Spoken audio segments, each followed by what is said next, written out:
আমার নাম স্বপ্না মন্ডল। টাকা বার কর। 19 তারিখ পর্যন্ত সময় আছে তোদের কাছে। 19 সেপ্টেম্বর 6 মাস ধরে ঘোরাচ্ছিস, টাকা নিয়েছিস তুই আমার কাছ থেকে।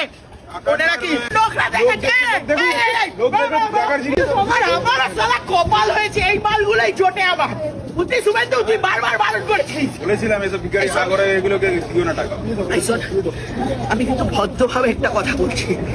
হ্যাঁ, শিয়ালদা স্টেশনের সামনে লোক জড়ো হয়ে গেছে, কিন্তু আমাকে বুঝতে পারছিস আমার ক্ষমতা। আমি স্বপ্না মন্ডল বুঝেছি। আমি জানি আর 2-3 দিন সময় দিন, আর 2-3 দিন সময় দিন। ভিখারির বাচ্চাগুলোকে কি কিচ্ছু নেই এখানে, পয়সা নিজে দেয়নি। কলকাতার এখন নোংরা হয়েছে, কিছু হলে কিছু হয়নি, পয়সা নেই যে দেয়নি, হয়েছে। চল, আমার অবস্থা কিন্তু এখন খারাপ, আমার টাকার দরকার আছে।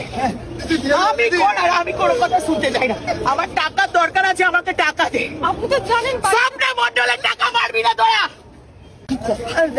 চলো